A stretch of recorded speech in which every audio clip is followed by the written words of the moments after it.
Lindsay Nikole is a science communicator who teaches people about animals, evolution, and all other things zoology on YouTube, TikTok, and Instagram.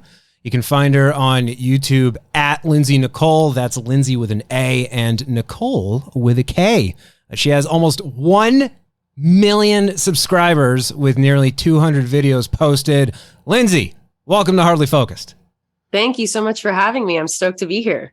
We're happy to have you. And this is so cool. I'm going to do this right off the bat because the last time that we had a guest on the podcast, we found out at the end of the interview, at the end of the segment, that we were music junkies and we had a lot in common about music, and then we were all kicking ourselves because it was something that wasn't discussed earlier. So first and foremost, you are a musician, is that correct? I am. Yes. I mostly play guitar. That was my main instrument.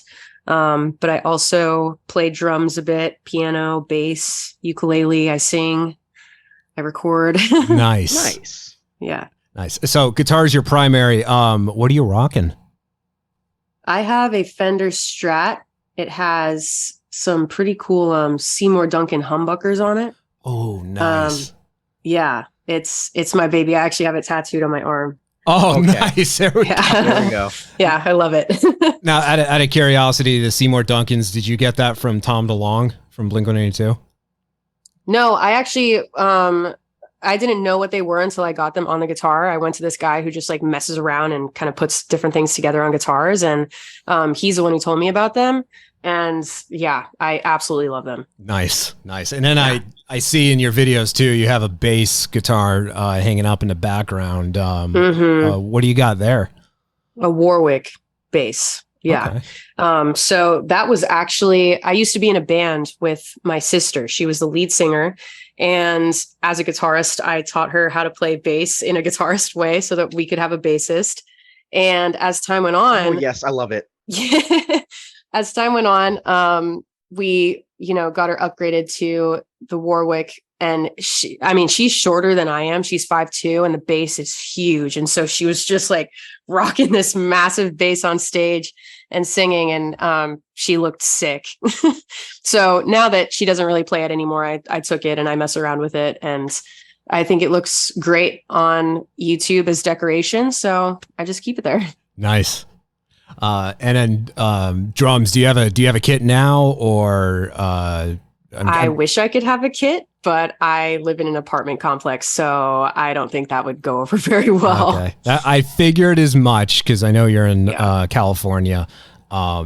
Figured as much, but that is awesome. And I've also noticed too, rocking a Motorhead shirt in some of your videos. What's your favorite band? My favorite band is probably In This Moment. I also really like Slaughter to Prevail, like some of the newer metal artists. Slaughter to Prevail is probably up there. Yeah. I'm also really enjoying Sleep Token recently. Oh yes, Sleep Token. we did a whole freak out moment for a second there. Yeah, that broke Zach. Zach's a big metalhead too. Sorry. We did a whole thing on this show a few weeks ago talking about who we think the frontman of Sleep Token is, and at this point I can't remember. I think we were saying it was like Chris Martin from Coldplay or something like that. It would be like the last person you ever expected. Could you imagine? That would be crazy. I think it's the only way he could get away with doing something like that. If he actually wanted to front a metal band as Chris Martin, he would just get eviscerated on stage every night. Like the only way he'd be able to do it is by putting on a mask. Yeah. And do we know what Chris Martin looks like dancing though? Because I feel like that's what really gives it away, is the dancing on stage. If I remember the Super Bowl, I think it was your 2015. I want to say it was 2015. It's whatever one where he was there with Beyonce and Bruno Mars. If I remember that correctly, he dances like a fool. So it should be really, really obvious if that was him. I mean, the lead singer of Sleep Token dances like a fool as well. So maybe you're onto something. Awesome. Cool. All right. Got that out of the way. Thank you. Hell yeah. So, your channel on YouTube, I'm really impressed at how many people are into the stuff that you post. And I also love your just direct way of communicating too. You just like, you really don't hold back when you're just going over pretty much anything, swears included. Yes. I mean, I just wanted to keep it, like I'm talking to a friend about it. That's really the only way I know how to explain things. And, I just started on YouTube in October. Wow. And so I was thinking about it for a long time, and I was trying to figure out how I was going to go about long form content, because I was just doing short form for a couple of years. I got really comfortable with that. And the first couple takes on my first YouTube videos, I was trying to focus more on being kid friendly, educational, and it was so fucking boring, dude. And so I was like, you know what? I'm just going to do what I think will work, and I'll find the audience. If people have a problem with my swearing, like, they can just go somewhere else. And I'm definitely not mad about how, YouTube has turned out in the last few months. So I think I'm doing something right. Nice. Yeah. I love that just approach too, where just like the screw it mentality. Yeah. Cause I started watching your videos, and that was the first thing that grabbed my attention, is like, what? She swears a lot. This is awesome. Like this, like, because I'm a simpleton, so that's the kind of thing that gets me hooked, and I start paying attention. I'm like, okay, all right, I like what we got going on here. All right. I think it's also more about like, a lot of the times when you're swearing, it's because you're passionate about something. You're trying to express the passion and what you're talking about. And that's really the only way I know how. So, Zach, go ahead. It's just really crazy to me that you have, you said you started in October. Yeah. Wow. So like, I just, for context for our listeners, like, I really just kind of delved into finding, people that I like, media that I like, and it just, finding you is a completely organic search. But the thing that I love about you is that I really, really get that, like, you found a niche to make yourself like a Bill Nye for another generation, but like a completely different kind of like archetype, which is like awesome. And in particular, I love the way that you just like, I love the timing for how you say things, because it just like, you really got that comedic timing down really good. Especially on, I love the evolution of dog and cat videos that you did. Those are high quality. If you guys have not listened or seen any of Lindsay's stuff, like, that's some of the most, I think, heartwarming and also informative, because you still learn a little bit. It's just like a little skit. And I'm more curious to like, how did you, like, what brought you to zoology? And like, I find there's so many people that I've met personally where they have so many overlapping and interconnecting interests. And it's really cool to like learn that you also do music, which like definitely tracks with us. I've been actually trying to teach Jack a little bit more about what's out there with metal, because there's so many genres, so many niches. Like if you find that one band that you really get, like, that's you're done. Like that's your life at that point. For me, that's Opeth. I don't know if you've heard of. Yeah, I have. Yeah, okay. I see that. Okay. Yeah. But yeah, I would say it's slaughter to prevail for me right now. Meanwhile, I'm over here listening to Fleetwood Mac like a cartoon character. Hey man, Fleetwood Mac's good. Yeah, valid. But yeah, so like, how did Lindsay Nikole get to be this rad person that we're talking to now? Thank you. So are you asking how I got into zoology in the first place? Yeah, like where did this like whole seed start? Because I'm sure this was not like, it wasn't just overnight. You're like, I'm gonna do YouTube now. Yeah. So I mean, my initial jump into zoology, I would say, was kind of impulsive. Because when I was in high school, I was in my rock band and I wanted to go to school for music. but I was really into lions. Like, you know, you have those weird obsessions as a teenager, and mine was lions. And I came across this YouTube video of somebody volunteering at a lion sanctuary in South Africa. And I was going into my senior year. I needed to figure out a senior project. And I was like, what if I just fucking went to South Africa and did a volunteer experience with lions? And my parents were like, you can go if you can pay for it. And my school was like, yeah, I don't see why not. Nobody's ever done that, but yeah, I don't see why not. And so I got a job and I saved up some money to do it. And I just really wanted to do it just for the experience of like being so close to my favorite animal. And I ended up realizing that, you know, was my goal. Like that, I switched everything. I was like, I want to take care of these animals. I want to rescue them from the illegal pet trade. I want to, you know, just make better lives for them.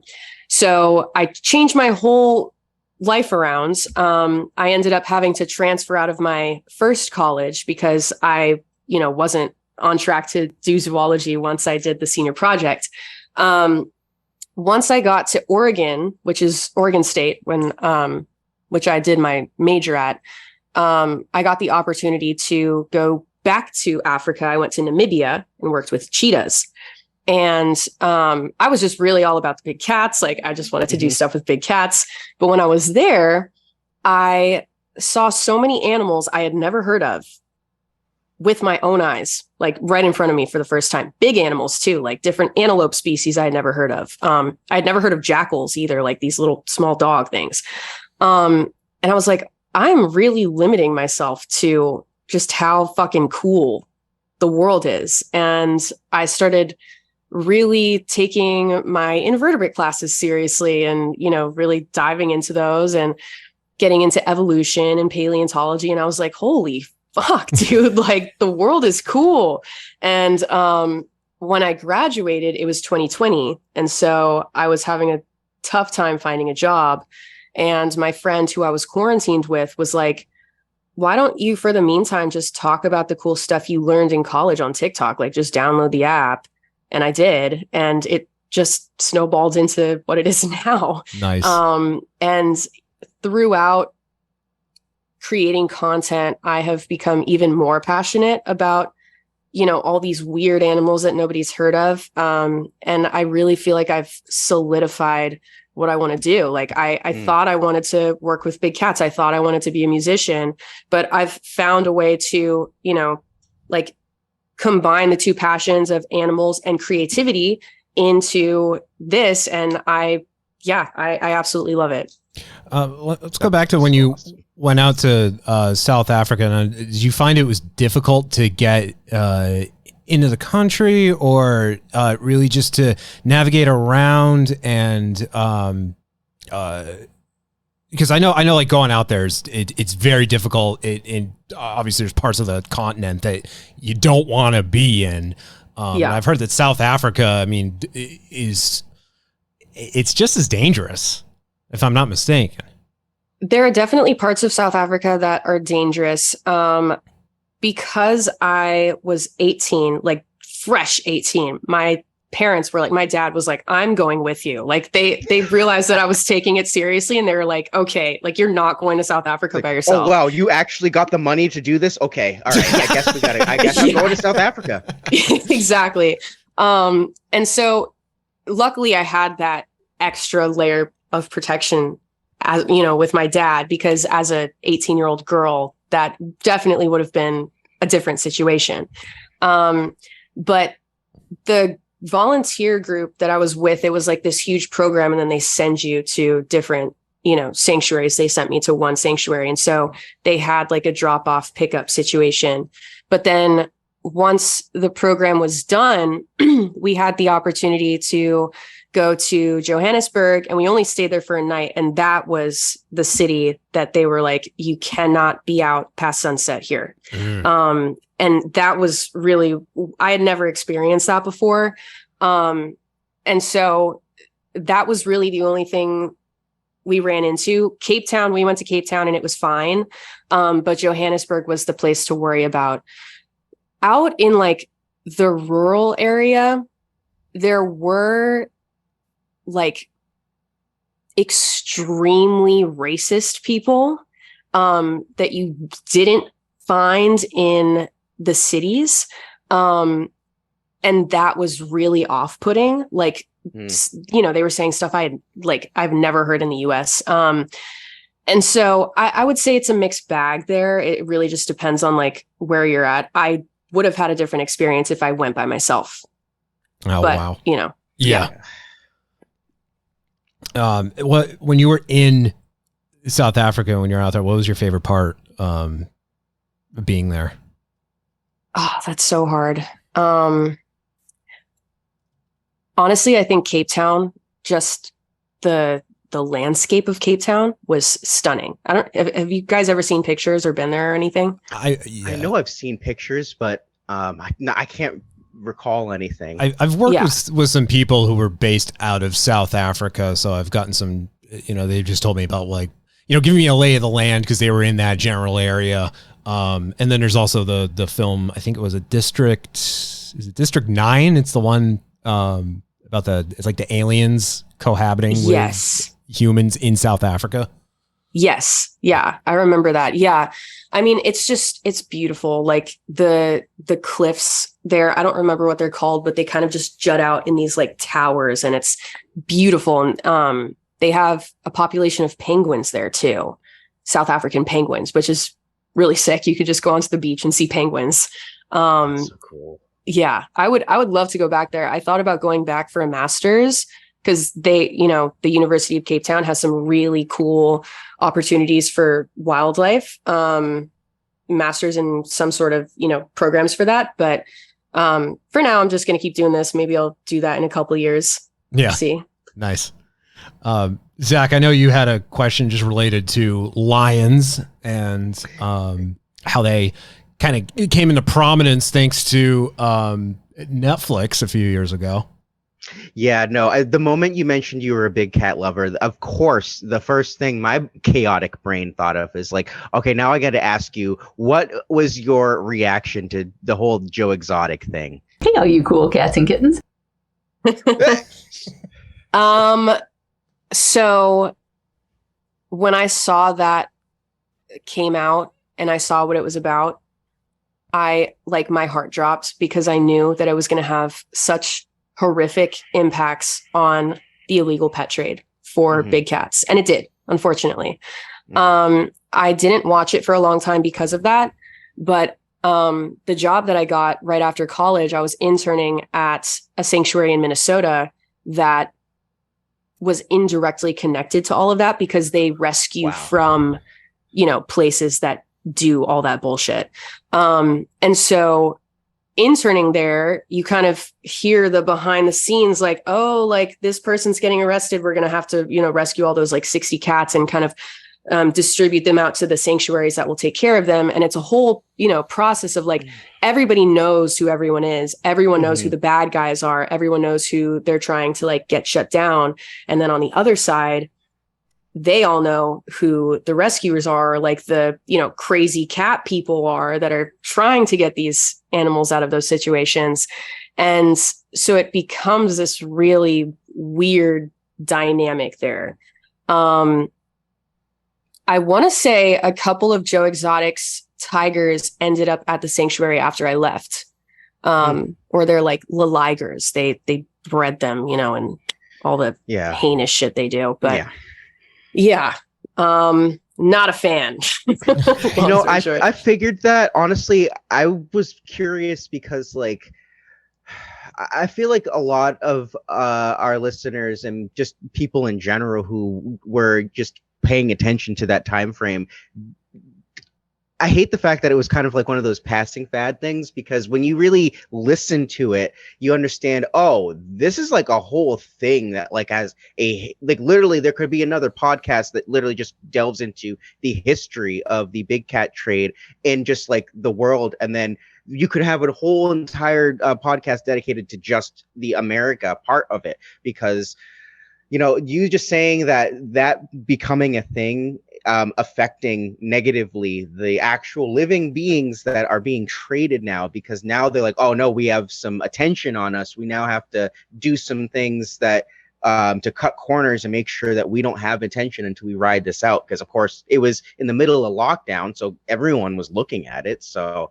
I don't know. I think it's good to get a real, like, sobering perspective on those kinds of things, because it's the same reason why I was really interested to have you on personally, because not a lot of people talk about the importance of animals. And like, I'm one of those people that especially when I realized that the whole 2012 thing was a thing. Like, I feel like for our audience's sake, I definitely am the kind of person that growing up, I was constantly afraid that every other year is going to be some event that was going to like end the world. So I would just be terrified as like a little kid. Just like, what am I going to do? I remember Y2K being underneath a Rugrats blanket with a copy of Nintendo Power and a Capri Sun and a flashlight, thinking that was going to save us from all of the computers doing whatever it was they were going to do. You're going to spray Capri Sun on the computers. That's genius. But my point, though, is that, like, you don't really understand a lot of what's happening, and I'm a big picture person, and it's hard not to look at, especially before we even started, we were talking about the heat. It's kind of hard to ignore that there are some glaring things that are happening that certain segments of our species don't want to come to an agreement on, and as a scientist, I'm sure that is also infuriating. But it is very good to bring this out here, because it's just not stuff that people interact with enough to have a decent understanding of, and like what their place is in it. Right. I completely agree. And I think, related to that, I've been trying to figure out the best way to incorporate that more into my content, because I mean, my whole reason for starting zoology was to help big cats. And as much as I love what I'm doing right now, I am not really incorporating that a lot. And that has been, whoa. Sorry about that. I'm in Hartford. Okay. Zach, get the blanket. Get the Nintendo Power. It's happening. Yeah. That's been on purpose, because I've been trying to figure out the right way to go about it. Because I think the way that the conversation is happening now of, after Tiger King is, if you speak out against it in a certain way, you get called Carol Baskin, and she's not a bad person. She just got, shown in the wrong light on the show. And I also really want to be mindful of the fact that, like, a lot of people use YouTube and TikTok and Instagram to escape from the bad things that are happening. And I don't want to add to, the list of bad things that are happening. And so I want to go about this in a way that, like, if I'm going to talk about negative stuff, I provide a solution that's, somebody can, be part of by donating to an organization that's doing something. And so I've been trying to, work up to talking about the big cat trade by going to places that are rescuing, saying, hey, like, they're actively helping, you can, donate to them, rather than just list out all the horrible things that are happening, because that's just not going to do any good, I think. Do you think people would have been as aware or cared as much about tigers and their just, I guess, general well-being had Tiger King not come out in the middle of the pandemic, or rather at the start of the pandemic when there were more people watching? It's kind of hard to say, because I feel like, based on what I've perceived as the response to Tiger King, the people who already cared about tigers were infuriated. The people who didn't know didn't even pick up on it and saw it as a reality show. Mm-hmm. I don't really know if there was a huge, like, oh my God, like, now we're suddenly aware of this thing going on. Because it was made into a joke. Like, the show was turned into a joke. That's my perspective, maybe I'm being pessimistic. I don't know what you guys perceived. What do you think? I mean, I don't know. I've had like stack it. I mean, Joe Exotic, I mean, that guy's a donkey, but he was the de facto star of the show. And then Baskin there was made out to be the villain, even though she wasn't really the villain. And then unfortunately, the animals just kind of took like a back seat. They were the supporting characters that, you're happy that they're there, but it was really easy to just forget what was going on there and forget, their care. And there's that. I'm blank because I like half paid attention to what I was watching it, to be honest with you. But I know I think that one guy got like attacked or something. And you see the meme that came out of it when Exotic was like, "Oh, I'm never going to financially recover from this." I mean, that really showed just how much he cared about the animals. Right. Zach, go ahead. I do have a question to be a complete change of gears here, but Zach, I'll throw it to you first.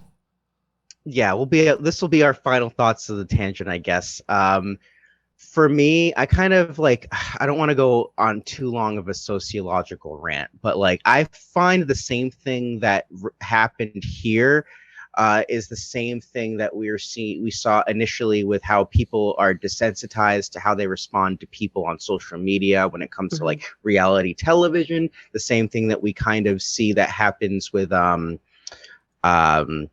not just reality television, but internet personalities. The fact that I now know what what is that? There's when you have a relationship, or you think you have a relationship with someone, but you don't. A parasocial relationship. Yes. Yeah. Learned a lot during lockdown. That was great. But there is something that happens to us as an animal since we're able to kind of be here in all of these different hierarchical social constructs. And then we have, the age of information, which I kind of don't even feel like we're in anymore. I kind of feel like we're in the age of defining reason and accountability, because we're kind of figuring out how to even do that right now that we're awash in so much info. So my perspective is that I kind of agree with you. I don't think there was anything that really grew from itself, because if you think of what it was intended to do, it had that effect. It created viral things. It really elevated, in a notorious sense, who Joe Exotic was, but only in a caricature, because just like with true crime, the true crime industry is a great example of why this is a little bit more prescient there about what I'm referring to. Because you think about it, now that we have this industry, we have all of these shows that are fictional, but they're based off of real events most of the time, and then we take in all this content, and it's very easy to be desensitized from the fact there's an actual person or a group of people that were affected by this thing. And while it might be entertainment for us, we have to be mindful that because we have that bubble of outside of our our sphere of what we can care about, that doesn't mean that we can't still be empathetic towards groups of people. That to me is what trying to evolve and be a more informed species, since we are one of the only species that we're aware of, at least because we can't figure out 100% everything, that can think and consciously, share our thoughts and try and see what impact we have on each other and other people. So I don't know. That's my rant. I feel like I'm probably coming at this from the same angle that you are. I do want to say, just to finish off on this conversation, that one good thing that came out of Tiger King was the Big Cat Public Safety Act was passed, which makes it illegal for people to own exotic cats as pets in the US, and also bans tiger cub petting, which is great. It's a great start. It's just about, getting the people who are doing it illegally to stop now. But yeah, there has been some change. Yeah. That's great. But I guess it took this phenomenon and a bunch of memes for it to come to that, right? Like it should. Do you think it like we could have approached it differently? We could have gotten to that in a better way. I definitely think that it could have been a much more useful documentary rather than focusing on just, you know, Joe Exotic as a fucking whack job. I think Carol Baskin could have maybe been, you know, seen in a better light because, just the fact that she was turned into the villain now makes people think sanctuaries are the bad ones, you know, keeping people from their rights and shit. Yeah.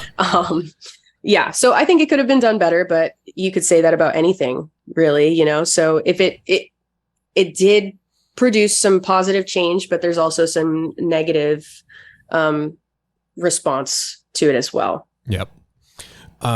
Let's talk about video games.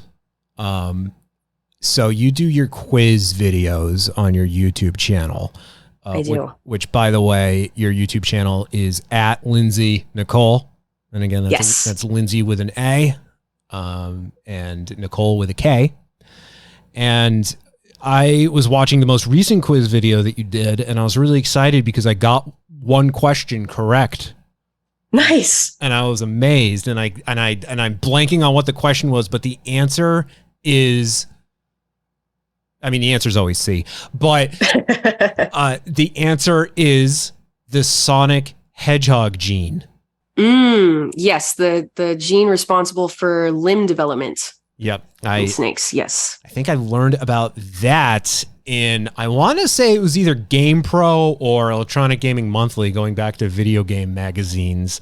But I remember when that was like a big deal when that was announced, because I think it was the first time that video games and science were in the same realm, where you were hearing scientists making references to video games and trying to sort of bring that to light, kind of like knocking down the stigma and saying like, hey, this is this ain't bad. Video games aren't all that bad.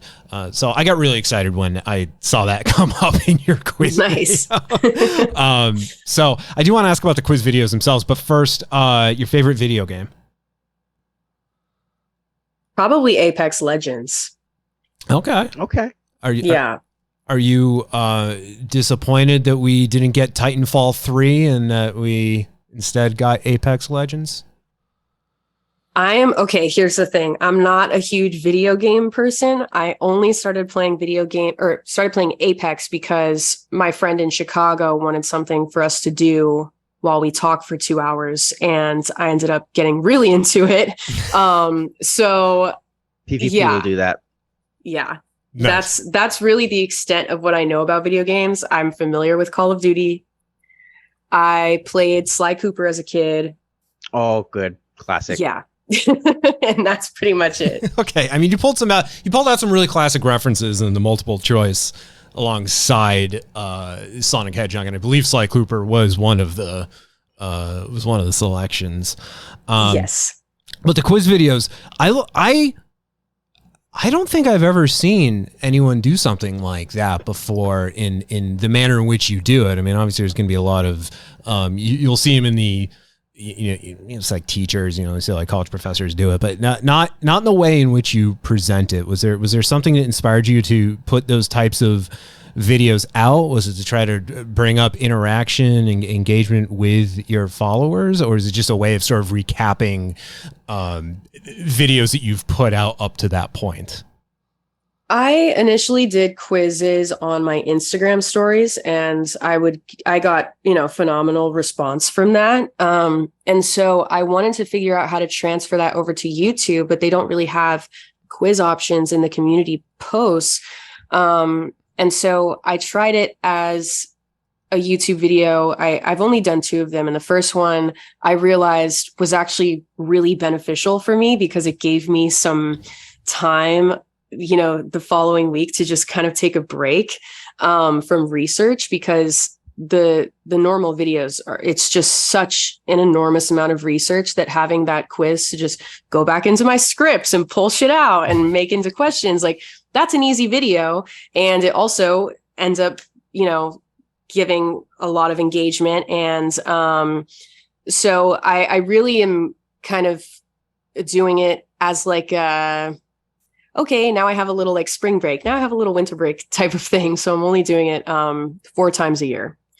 Okay. But I do really like them because I taught biology for a year. Last year I taught 9th grade biology, and I really liked making tests. And so this is fun for me because I miss doing that. Nice.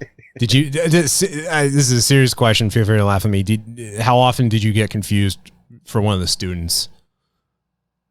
What do you mean? Like when you were teaching, like at your institution of learning, were you confused and someone would be like, hey, you supposed to be in class right now? And be like, I'm the teacher. Oh, that would happen sometimes. But I worked at a really unusual school. It was a private school, mostly for kids who are like in serious sports or like competitive dancing, who need a really catered schedule. And so the school was really, really small. It wasn't a public school.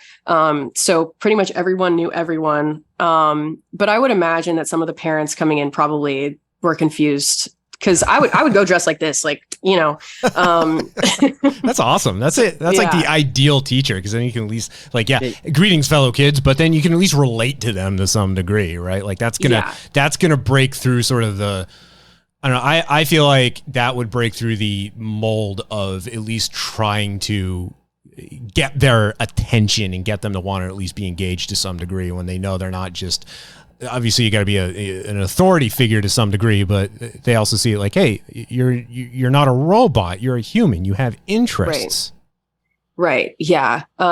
It was really cool for that reason. And I think it being such a small school also made the schedule a bit more flexible, because I, could really hone in on the pace each student needed. At the beginning of the year, I said, these are the topics we're covering. What topics look like they're more interesting to you? Because we're going to have some extra time. We can do more cool shit when we get to that subject, and like focus on what you're interested in biology, because I think general biology classes are kind of just shitty, like it's a lot of stuff that you're just not interested in. Yep. And then you only get a couple days of the stuff that are kind of cool to you. So I wanted to take advantage of that, and it ended up working out really well. My students liked the class, so it was a success. Yeah, you got a full year out of that, or was it like half a term? It was a year, full year, and then I did both summers in between, on sandwiched that as the summer school. Yeah. Zach and I went to the same high school, and Zach, if you remember, nice. High school biology, I think, was truncated to like a quarter of a term, because they like tried to. Our science program was ridiculous. They're like, rather than just have a single, school year long biology class, right? Like, let's try to cram biology, chemistry, environmental science, physics. Let's try to cram that all into 1 year, so you learn absolutely nothing. Yeah, my high school did that as well. We did, we were on trimesters. And so every year we would go biology, physics, chemistry every trimester. So you only got 1 trimester per year.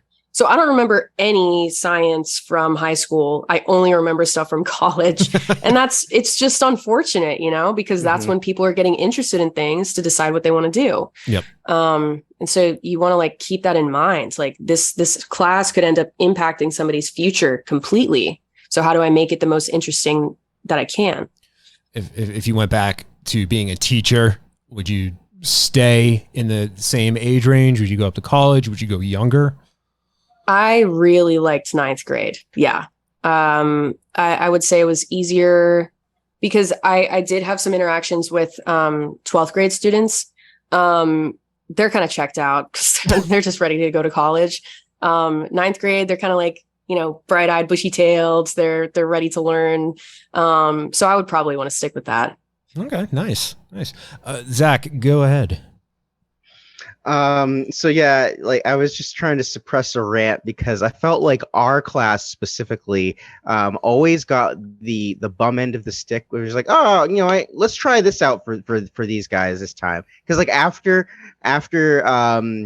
that, I remember we were the last year that they tried that thing where they were just like, all right, well, the first half of the quarter you guys will do this, and then the second quarter you guys will do this. And then we'll switch to something completely different. But yeah, I found that I didn't really remember or recall anything. Honestly, the only thing that I do remember is I think this was biology, but I feel like there was a lot more that these videos did. But I just remember sitting in high school science class and just the jingle to this thing that they always show was like dun, dun, dun, dun, dun, dun, dun, dun, dun, and like that's all I remember. I can't remember what it's called. I just remember that. That's all I remember. So that's how useful this our education system was when it came to actually giving us real knowledge on like science. Like I really feel like a realistic or like a practical science class is really something that we need, something that gives you an understanding of like basic principles of science that you should probably be aware of to live and survive. Like, don't mix bleach and ammonia. Mm-hmm. Like that's probably good to know. Like you don't need to know chemistry really well. I know chemistry probably isn't. I know it's not a great spot for you. You don't really like messing with the chemistry stuff. I hate chemistry. Like, I do too. But understanding enough not to like unalive yourself is probably good and something that we should know. I agree. And like, I think there needs to be more of a focus on how to read scientific papers rather than knowing all of the components of DNA replication. Like, obviously, if you're going to go into biology or something related to that, that is important to know in college. But when it comes to, especially with where we're at now and in all the misinformation that happens online, like teenagers need to learn how to read scientific. They need to know what a reliable source is, and they need to, be experts in identifying what is reliable and what's not. And that, I think, gets overlooked a lot in high school classes. I guess this relates into attention spans, but you had said when you were setting up your YouTube channel that with TikTok, trying to keep this stuff between 30 and 60 seconds is pretty much impossible. And notice a lot of your videos average around 10 minutes long. Do you feel like 10 minutes is like the perfect amount of time to get out everything you want to get out about whatever topic it is you're covering in that video? Yeah, I would say 10 to 15 minutes is solid for, a lot of the videos that I've been doing recently are like, I'll do general information and then I'll do 3 species because I want to keep the attention span, knowing that it's lowering and lowering. And so keeping like each section to 1.5 minutes to 2 minutes is the sweet spot, I've noticed.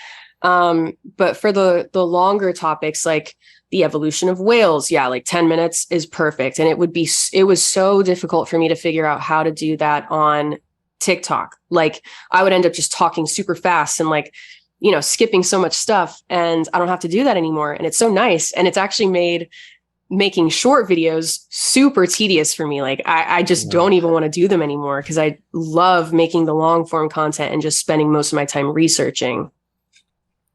That makes sense. Zach, when you were watching the quiz videos, how many questions did you get right? So I actually haven't done that yet. I don't really like tests that much, so I don't know if that's going to be the one for me. Well, actually, the video that I really liked a lot. It's nice to hear that you actually really like the long form videos because I watched the one on octopuses. Yep. Octopi feels better to me. That's fair.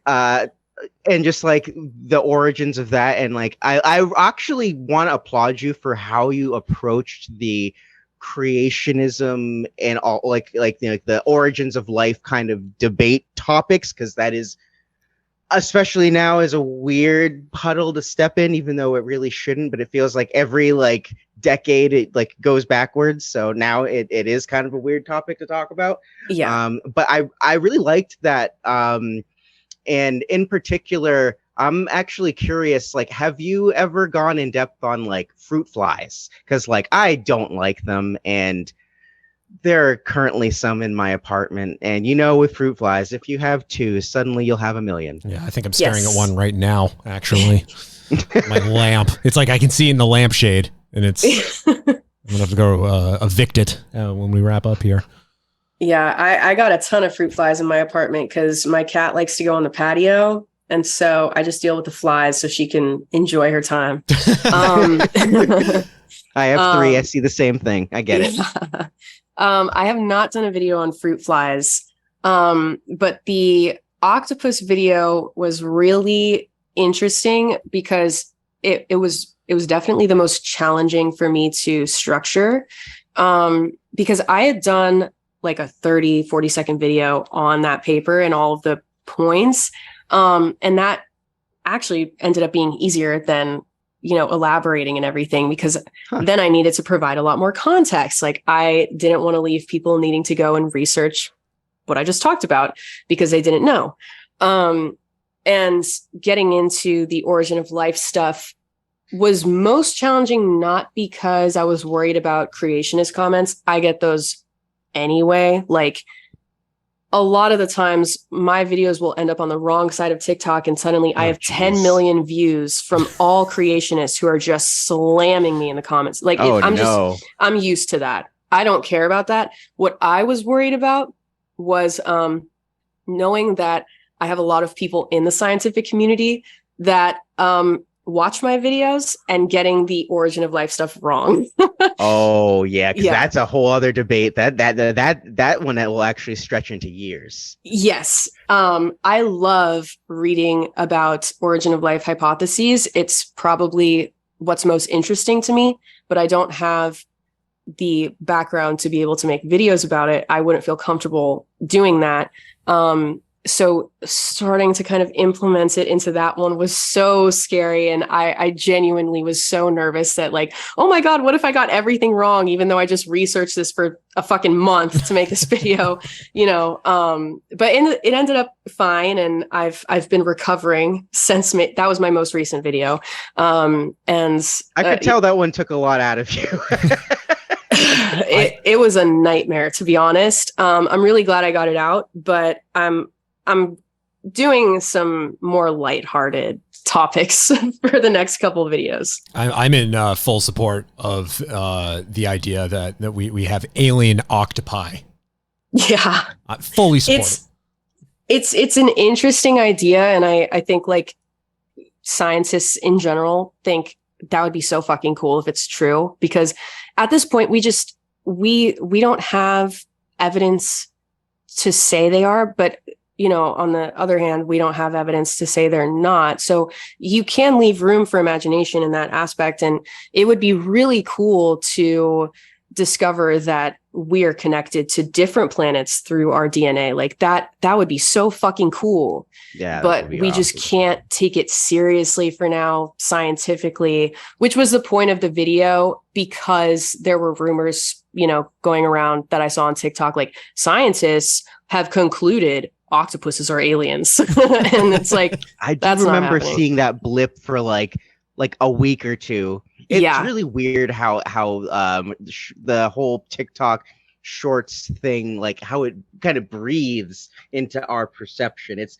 very interesting. I would love if we eventually found someone who like talks or focuses on this stuff from like a sociological perspective, because like that I find fascinating, because like I find it hard not to think of us as animals. So like that's kind of where like my perception and kind of how I ground myself and find my own spirituality with things, because like it's kind of hard to think that we are the end all be all in this universe when you actually understand how little we get. Like I actually need to go look up and see, like, have we figured out more about the ocean yet? Because I know we haven't figured out everything that's down there, because we can't even get all the way down to the deepest parts yet. I remember seeing something about like a part, like there's a theory that there's like a second like ocean hidden within the Earth's crust or something.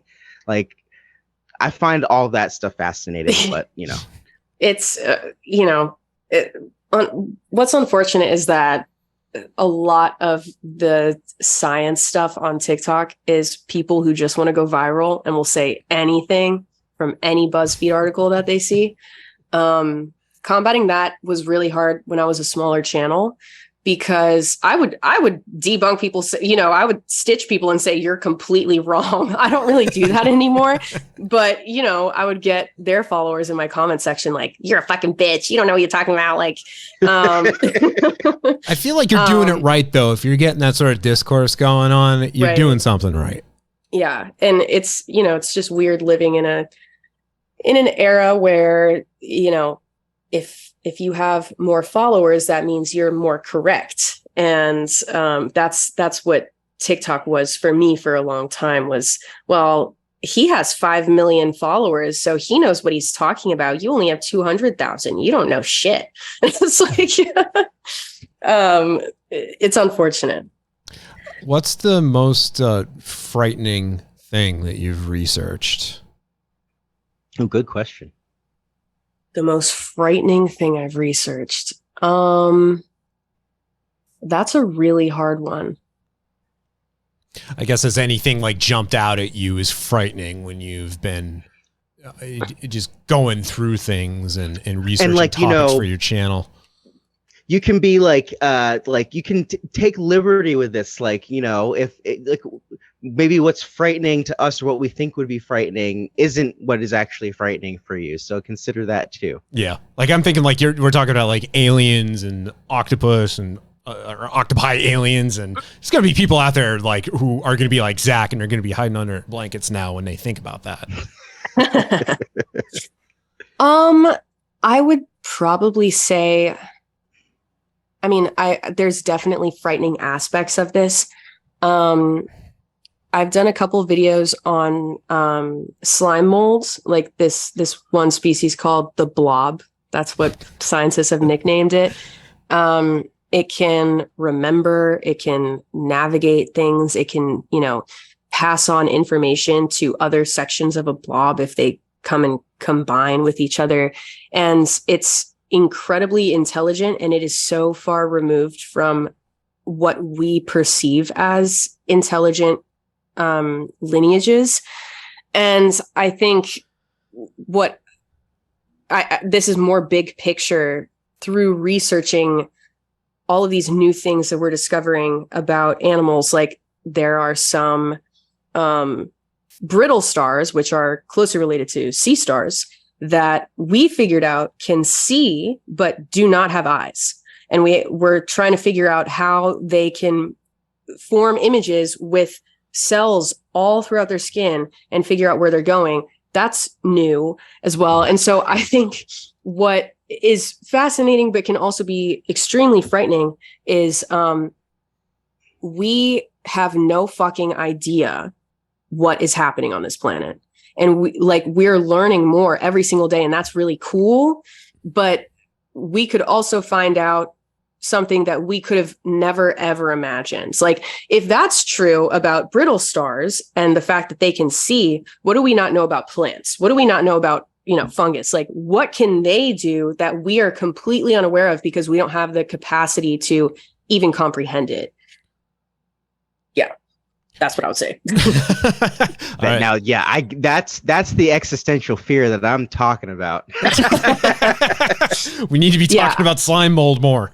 Yeah, I would say like the species, the animals aren't super frightening to me. It's more what we don't know.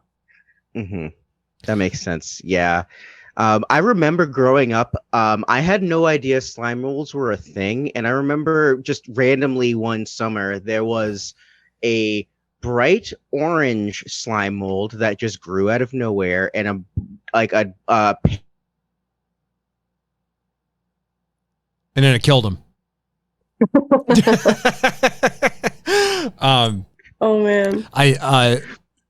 Zach, you cut out there. It was like a cliffhanger. I was like afraid of it, and I had no idea what it was. And like, at that age, also, since I also had some weird experiences in my house, I was just like, if I see something weird, I'm probably just gonna ignore it and just pretend that it's not really a thing. But then, years and years later, I discovering slime molds, thinking like, oh, what if that was just some kind of crazy slime mold? Like, I immediately thought, I see a weird color. That can't be something that is actually alive. But then, like, I know I've seen like that. There's like a weird like river lake thing that, like, I remember seeing a video of some dude pulling it out of the water, and it was like, it looked very strange, but it was like a one of those colonial like organism type things. I know I'm not using the right terminology. No, you are. You're thinking of a bryozoan. Yes. Yeah. So I was like, I feel like if I had seen that, because I was thinking about how I reacted to the slime mold, is like, I would probably react the same exact way. And I think that's something that's really important for us to remember, as like I it's weird to refer to ourselves as a species, but I kind of like, in my own head, I do that. Like, I usually don't say this out loud, but like, it makes sense to think of ourselves scientifically as we are just another species that is living here, that just had the right makeup and combination of things to be able to start comprehending things, which is crazy to think that, like, I listening to you talk is like, it's weird to think like from a the science of consciousness standpoint, that like we can only see things in in the visible light spectrum because we physically have the rods and cones that only go to a certain limit.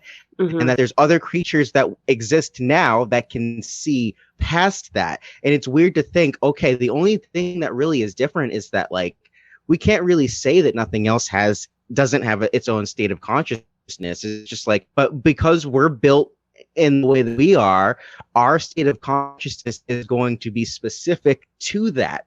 And that, it makes sense that more of the science then becomes how can we decipher, like, language, how to interpret what's happening in a way that we can perceive and then explain. Like, that's why I find, like, also like the science of consciousness very interesting, because like that's kind of like that meat and potatoes of like, what are we even doing? Like, what is my hand? I don't know. Right. I know that it's here and I can see it. I also think, I think about that all the time. And I also think about the fact that regardless of how scientific we are trying to be with something, we are still perceiving everything from the most biased perspective, like biologically, that has impacted what we have learned, the process of learning it, the pace that we've learned it at. Because, we thought, okay, we're the only intelligent species. Then we thought, okay, maybe a couple other mammals who are related to us are also intelligent. Oh, wait, maybe there are like some birds. Oh, wait, maybe there's some invertebrates. Like, it's, it's just been a biased process. And so now I think it's like, I don't even know if we could, I don't think that's possible to break down that bias. It's just what it is, experiencing life as one organism. Before we wrap this up here, Lindsay, you're based out of California, and where for our friends listening in California, what would you say are the best, sanctuaries, zoos, places of that nature that folks can check out in your area? The San Diego Safari Park is a fantastic, I would say they're like a sanctuary zoo hybrid almost. They're attached to the San Diego Zoo, but the Safari Park is much more like ecosystem focused. They have all these like massive sweeping plains that all these ungulates can chill on together. Cool. They do an unbelievable amount of conservation. A lot of the money that you spend there goes directly to like helping get elephants who are orphaned in, Zimbabwe, some elephant milk, like just the coolest stuff. That's so cool. Yeah, they're fantastic. I've worked with them before, and when I was planning to work with big cats, that was my dream job. Great place to go. That's the only place that I've personally visited in California that I would recommend. So I don't want to just say other places that I'm not exactly sure about. Yeah, no worries. Fully support the safari park. I love the safari park. Very good friend of mine got married there a few years ago. And oh, nice. The ceremony itself was outside, and I'm blanking exactly where it was, but I do remember they had just a dog that was just chilling out. That was like the dog whose job is to wrangle the other animals, like a herding dog. And then the reception was right next to the lion enclosure.